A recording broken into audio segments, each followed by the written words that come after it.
My name is Maya Callens. I'm 29 years old, and until 14 months ago, I genuinely believed that the people who raised me, the people who taught me to pray, to say please and thank you, to be grateful for everything I had, were the same people who quietly, methodically, and deliberately tried to make sure I ended up with nothing.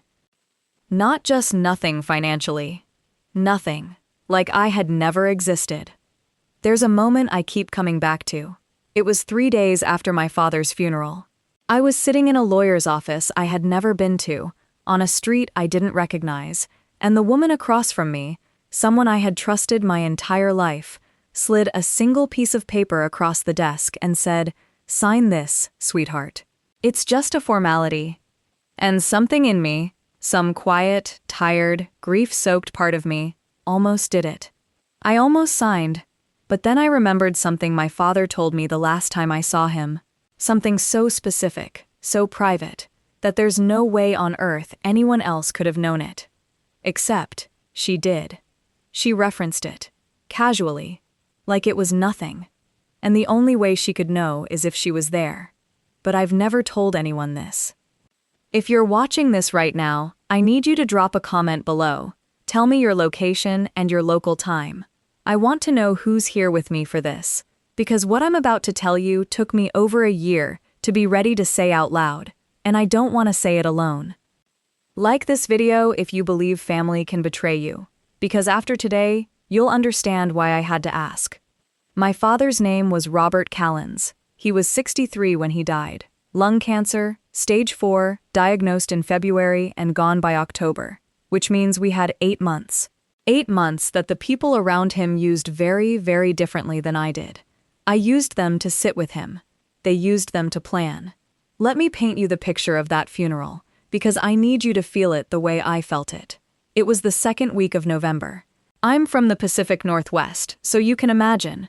Gray sky, the kind of cold that doesn't just sit on your skin, but gets underneath it. The cemetery was on a hillside, and there was a wind that kept catching the priest's papers, and I remember thinking, even the air doesn't want to be here.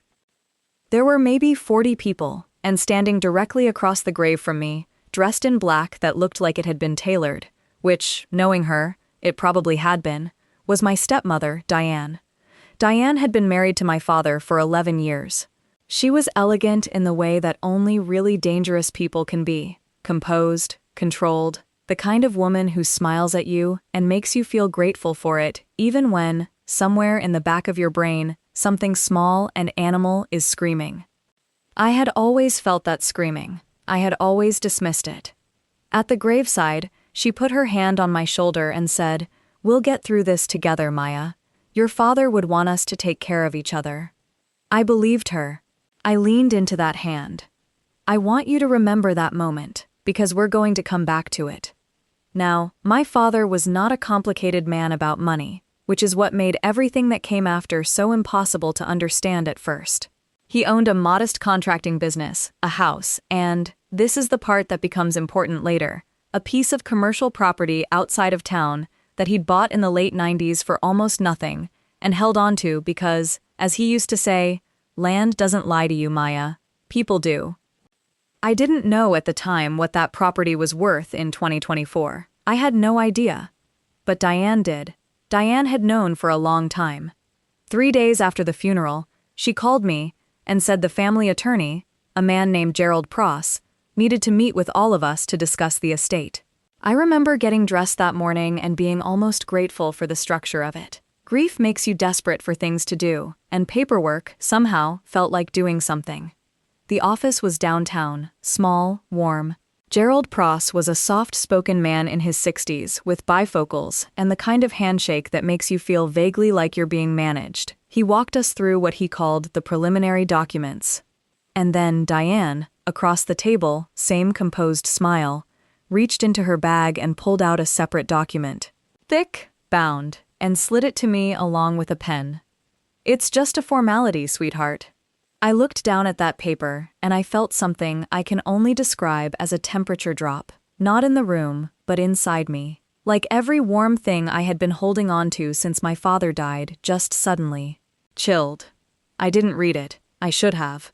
But I was 28 years old and 3 days out from burying my father, and the woman who was essentially my stepmother was telling me it was a formality, and Gerald Pross was nodding, and I was so tired. I picked up the pen, and then I saw it. At the bottom of the second page, and I almost missed it. I almost signed before I got there. 4 words that my father had said to me on the last day I saw him. A private thing. Something we laughed about. An inside reference to a trip we'd taken when I was 12 years old, a road trip disaster that had become family mythology between just the two of us. Those 4 words were written into a clause of this document as a kind of identifier, a personal reference point that legally confirmed my identity as a signatory. My father had put them there on purpose, as a signal, as a warning. Read before you sign. I put the pen down, and I watched Diane's face change for exactly 1 second before the composure came back. Just 1 second. But I saw it, and I thought, she knew those words were there. She was hoping I wouldn't notice them. She was counting on me being too broken to read carefully.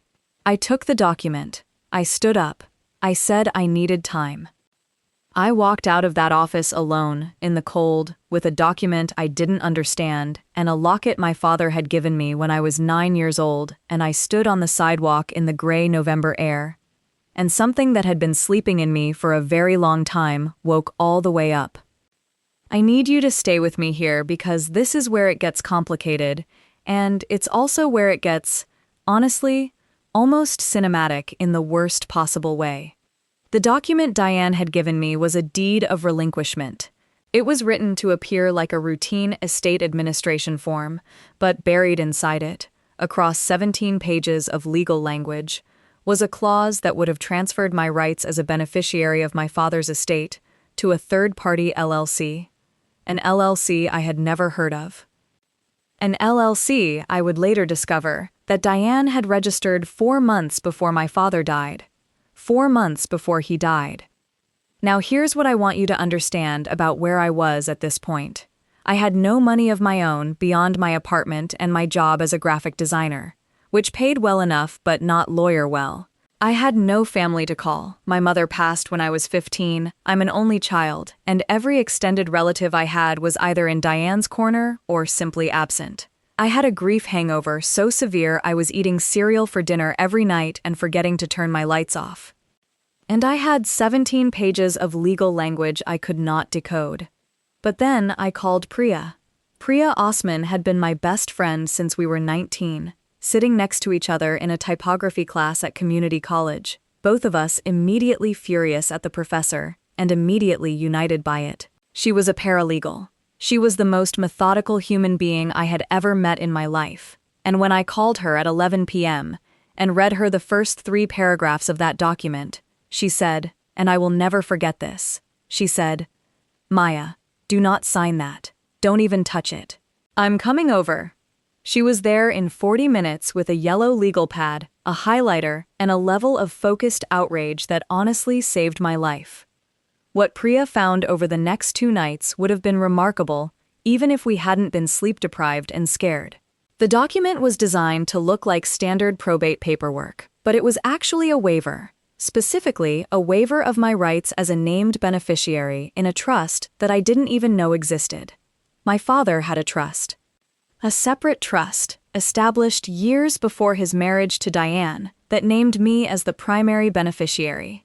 It was distinct from the will, a revocable living trust that had apparently been amended several times, most recently about 6 months before he died.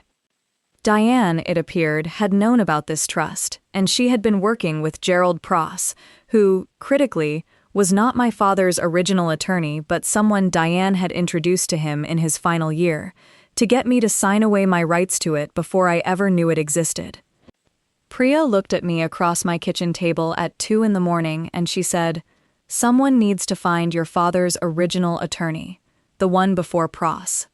His name, I would find out, was Edmund Farrow. He was semi-retired. He had handled my father's affairs for over 20 years, and the first thing he said when I called him was, "Maya, I've been hoping you'd call. I have something your father left for you." I need to pause here for 1 second. If you're still with me, let me know in the comments. Drop a clear if you're starting to understand what was happening, because what Edmund had changes everything, and I promise we're getting there. Getting to Edmund Farrow was not straightforward, and here's where I have to tell you that Diane was not sitting quietly while this was happening. Within a week of me walking out of that office, 3 things happened in quick succession that I can only describe as a campaign. First, my father's bank accounts, the joint accounts, the business accounts, everything under the estate, were frozen, pending a dispute regarding the validity of the estate documentation. A dispute that, I later found out, Diane had initiated by filing an objection claiming that my father's original trust documents may have been signed under cognitive duress, implying, essentially, that he wasn't of sound mind when he amended that trust 6 months before he died. My father, who had been mentally sharp until his last breath, who did the New York Times crossword every morning until he was too weak to hold the pen. Second, a distant cousin of mine, someone I barely knew, a man named Todd who had always been more Diane's ally than mine, posted something on Facebook implying that I had shown up to the attorney's office and made a scene over money at my own father's funeral. Within 48 hours, I had people I'd known my whole life sending me passive-aggressive messages about grief and greed and what Robert would have wanted. Public defamation, subtle, deniable, effective. Third, and this one genuinely scared me, I got a letter from a second attorney, one I had never contacted, informing me that I was being named in a counterclaim regarding the estate, and that any further independent inquiries I made into estate documents could be considered interference with probate proceedings. I was being legally boxed in. I remember the night I got that letter. I sat on my bathroom floor. I know that sounds dramatic, but there's something about bathroom floors at 3 a.m. that just levels you. And I held my father's locket and I thought, she planned all of this. This didn't happen in the 3 days after he died. This was planned months ago. And then I thought something that shifted everything. If she planned this far ahead, there must be documents. There must be a paper trail. People who plan that carefully always leave evidence, because planning requires paperwork. And paperwork has a way of surviving. Edmund Farrow met me at a coffee shop on a Thursday morning. He was in his late 70s, wore a cardigan, ordered chamomile tea, and looked at me the way people look at someone they've been worried about for a long time. He told me that my father had come to him privately, about 7 months before he died, concerned about Diane. He wouldn't tell Edmund exactly what he had discovered, only that he needed to make a change to the trust, and he needed it to be done quietly, without Diane's knowledge, and without Gerald Pross anywhere near it. The amendment to the trust, made 6 months before my father's death, did 2 very specific things. 1. It named me as the sole beneficiary of a trust that included not just personal assets, but the commercial property outside of town, the property that, by late 2024, had been appraised at just over $1.4 million. 2. It included a sealed letter. For me. In my father's handwriting. Edmund reached into his jacket and placed it on the table between us. A small white envelope, sealed, with my name on the front in my father's handwriting. I couldn't open it in the coffee shop. I couldn't breathe right in that moment. But before I even touched it, Edmund said, "There's also something else you should know, Maya, about Diane's connection to Gerald Pross. It goes back further than you think. Stay with me, because what Edmund knew about Diane and Gerald Pross is the thread that unravels everything." Edmund had done something, quietly, on his own time, in the months after my father had come to him worried. He had traced the formation of Diane's LLC, the one in that relinquishment document, and he had found that Gerald Pross was listed as the registered agent. Not just Diane's lawyer, her partner in the LLC. They had established it together, 4 months before my father died, to receive the transfer of a specific asset, the commercial property. Which means they had already identified the property, already valued it, already set up the legal structure to receive it, all before my father was gone. All while Diane was sitting at his bedside, holding his hand, telling him she loved him. I went home, sat down at my kitchen table, and opened my father's letter. I'm not going to read you every word of it, because some of it belongs only to me. But I will tell you this, my father knew. He didn't know the full extent of it, and he didn't know exactly how to stop it. But he knew something was wrong. He knew Diane had been accessing his financial accounts without his full knowledge. He knew Gerald Pross had appeared in his life not by coincidence. And he had done the only thing he could think to do. He had gone back to Edmund, quietly, and he had tried to protect me. At the bottom of the letter were 5 words that I keep in my memory now like a compass. The locket opens at the back. I had carried this locket for 20 years and I had never known. I opened it at the back. There's a secondary clasp, almost invisible, and inside, folded into a square so tiny it defied logic, was a handwritten note, just a date and a 6-digit number. The date was 3 weeks away from the day I opened it. And the number? I didn't understand it yet, but I was going to. By this point, Priya and Edmund and I had established what I can only call a situation room in Priya's apartment. Legal pads everywhere, coffee cups, a timeline on the wall. We were building a case file, and every day something new was clicking into place. The 6-digit number in the locket turned out to be a file reference number for a safety deposit box at a bank across town. A bank that was not my father's primary bank, which was clearly intentional. He had opened it separately, quietly, with Edmund as the authorized secondary accessor. The date in the locket was the date after which the box could be accessed by me directly, without requiring probate court authorization.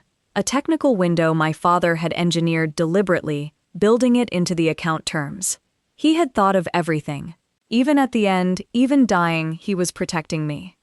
On that date, Edmund and I walked into that bank together. The branch manager, a young woman named Serena who clearly had no idea she was part of a turning point in someone's story, took us to the box. Inside, a full, notarized copy of the amended trust. A copy of my father's original will, the real one, predating any involvement from Pross, and a folder of printed emails. Email correspondence between Diane and Gerald Pross, beginning 2 years before my father's death. 2 years. This had been in motion for 2 years. The emails were detailed, strategic, and damning. They discussed the property's value after a rezoning that Diane had researched independently. They discussed the timeline of my father's illness, referencing his prognosis months before he had even told me how serious it was. And in one email, Pross had written, and I will paraphrase because the legal case is ongoing, but the substance was this: as long as the daughter signs before she understands what she's signing, the transfer is clean and unchallengeable. As long as the daughter signs.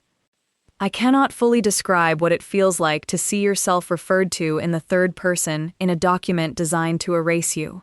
It's a specific kind of cold, very still, like the moment before something breaks. I did not break. Priya had already connected us with a probate litigation attorney, a woman named Claire Sandoval who had a reputation in our county for being, as she described herself, professionally unreasonable about fraud. I liked her immediately. When Claire saw the emails, she didn't say anything for about 30 seconds. Then she closed the folder, looked at me, and said, "Maya, this isn't just civil fraud.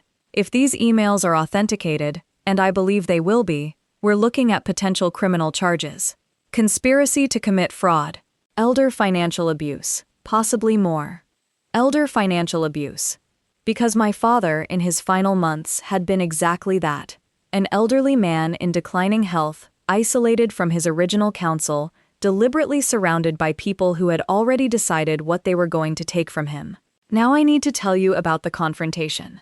Claire advised against it. Priya advised against it. I did it anyway, and I want to be honest about that. It wasn't strategic, it was human. I called Diane.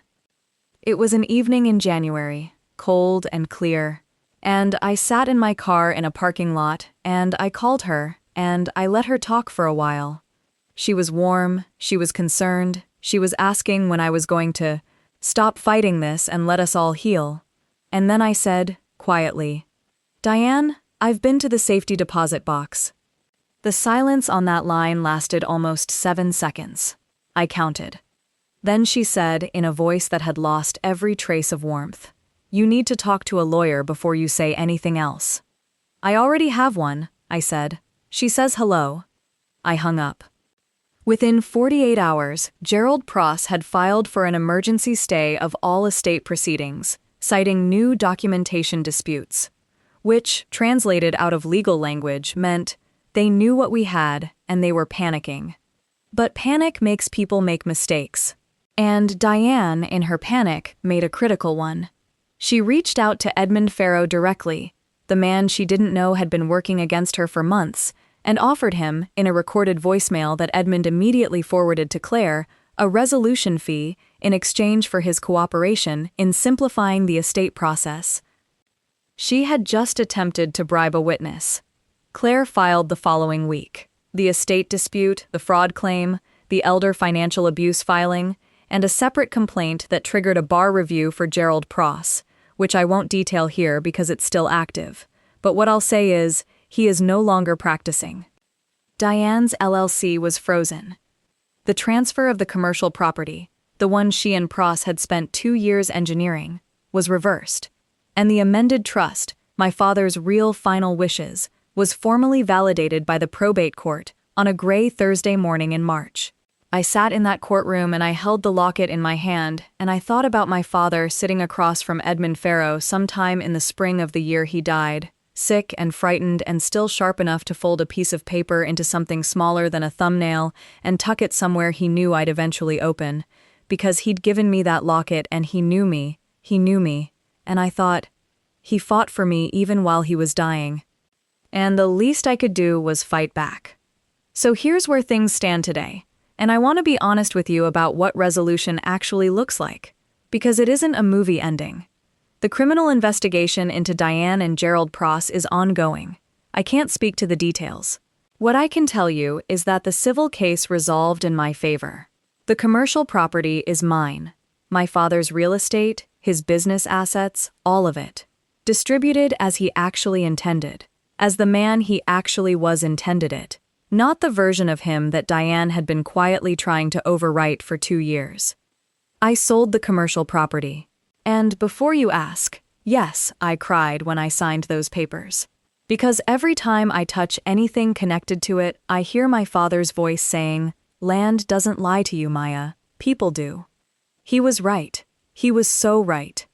What I carry out of this, beyond the legal outcome, is something harder to name. It's a recalibration. A kind of X-ray vision that grief and betrayal give you, where you stop being able to accept surfaces at face value. Some days that feels like a loss. Other days it feels like the most useful thing I have. I think about the version of me who almost signed that paper, who was so exhausted and so trusting and so desperate for someone to tell her what to do next that she nearly handed away everything her father had tried to protect. And I don't judge her. I hold her, honestly. Because she was doing the most human thing possible. She was trying to survive her grief, and someone was there, ready to use that against her. What I know now, in a way I couldn't have articulated a year ago, is that the people who tried to erase you, who counted on your exhaustion, your grief, your trust, they reveal something about their own smallness. It takes a very small person to look at someone broken open by loss and see opportunity. And it takes something else entirely to look at that same moment and decide to fight. My father put this in my hands when I was 9 years old. He said, "Keep this safe, and it'll keep you safe right back." I thought that was just a sweet thing a dad says. I didn't know he meant it literally. Sometimes the people who tried to erase you only end up reminding you exactly how much you were worth protecting. If this story reached you, if you're sitting somewhere right now and something in you recognized any piece of this, comment below. Tell me where you are. Tell me what time it is. Tell me if you've ever had someone count on you being too tired to read the fine print. And if someone you love is going through something like this right now, share this video. Because the next person who almost signs might need to hear it before they pick up the pen.